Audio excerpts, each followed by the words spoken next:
Hello, greetings from Group 1. We'd like to share our combined 7 principles for good practice in undergraduate education as applied to hybrid and online courses with examples in nursing, literature, and psychology. The first of these 7 principles encourages contact between students and faculty. Our 3 online strategies will include specific office hours and times along with the faculty contact information listed on the syllabi. Faculties are seen as role models and mentors, and flexibility would be available for students who express concern and desire to meet outside of regular office hours.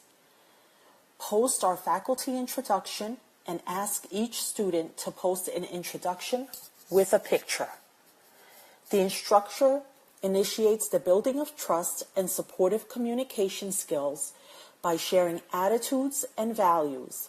In our example, the instructor creates a group picture from photos of the instructor and students, and the picture depicts valuing collaboration and individuality. Good practice develops reciprocity and cooperation among students through interdisciplinary team development, which is essential as everyone on the team has a role to play and communication is key. Teamwork would be encouraged at on-site clinicals and through simulation experiences in the nursing skills lab. Our second strategy would have students in pairs or small groups select and read a new work in each literature genre and discuss it, and examples of this would be either online, via phone, Skype, and/or face-to-face, before independently writing their own literary analysis. We would also be looking to establish a positive, supportive, and safe collaborative environment. Students appreciate clearly stated performance criteria, especially when evaluating each other's work.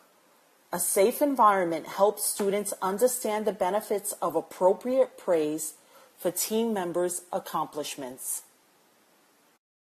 Active learning techniques would include face-to-face on-site clinical rotation at the various community sites where students can demonstrate and practice nursing skills and therapeutic communication.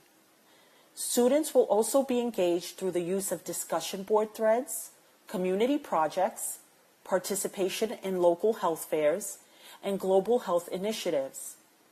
Another strategy would include having students collaborate choices for readings and interaction online. This would be achieved through discussion boards, wikis, and group emails, and they would discuss their independent readings and their draft papers. Students will begin a reading list for later, emphasizing lifelong learning. Our third strategy would include students would be asked to present their work to the rest of the class, and class members will develop the skill of providing appropriate feedback. Good practice gives prompt feedback by way of 2 clinical semester evaluations.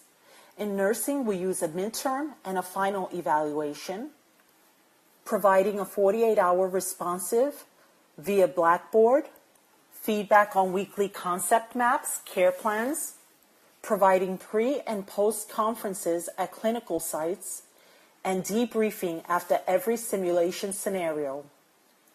Another strategy would include giving individual and/or summary responses and evaluations to discussion boards, journals, quizzes, weekly or semi-weekly, and respond to drafts on their papers, which is so much more helpful than comments after the papers are finished.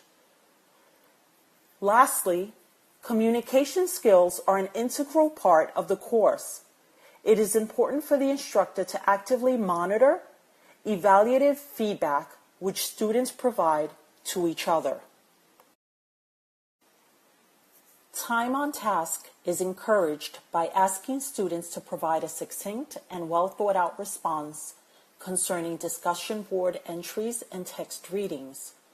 These succinct replies allow the students to practice SOAP, S-O-A-P, subjective, objective, assessment and planning, nursing notes. Addressing time management at the beginning of the semester, including filling out a sample weekly planner, and with each independent reading and major paper, the task will be broken down for a series of deadlines, thus promoting effective learning. And lastly, our third online strategy would include asking students to submit a calendar for establishing scheduled times for online coursework. An organized schedule is likely to be helpful for achieving course goals.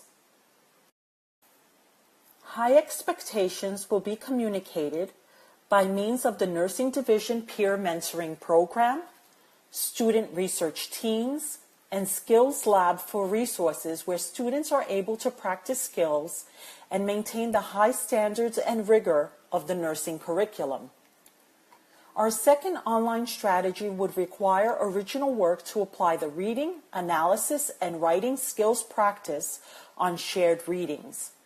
Practice applying rubrics on peer evaluations of drafts helps students follow their interests and see their increased skill and appreciation for reading good literature as a lifelong asset. And lastly, the instructor will provide samples of exemplary performance as a way of motivating students to strive for a higher level of performance. Examples can be from a prior semester's coursework or even the work of students enrolled in the current course. An example of the latter would be the instructor making mention of students' journal writings, which are meant to be shared when the writings show effort and reflective thinking.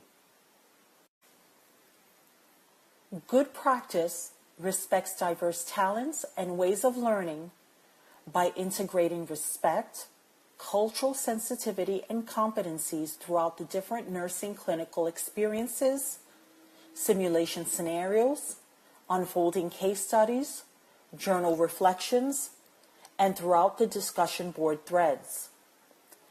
Our second online strategy will have students practice oral and written communication, communicate in different formats via online and in class, and examples would include free writing, discussion board threads, journals, academic papers in multiple drafts, and give the option of submitting a creative work, including visual arts or music, for one of the academic papers.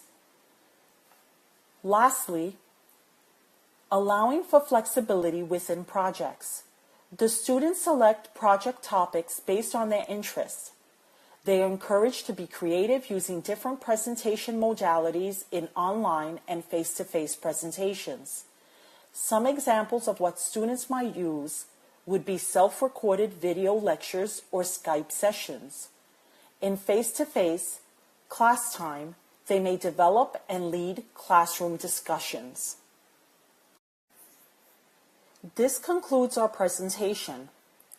In summary, our combined online strategies addressing the 7 principles for good practice in undergraduate education reflect our commitment to the students and our desire to help them achieve effective learning via hybrid and online courses.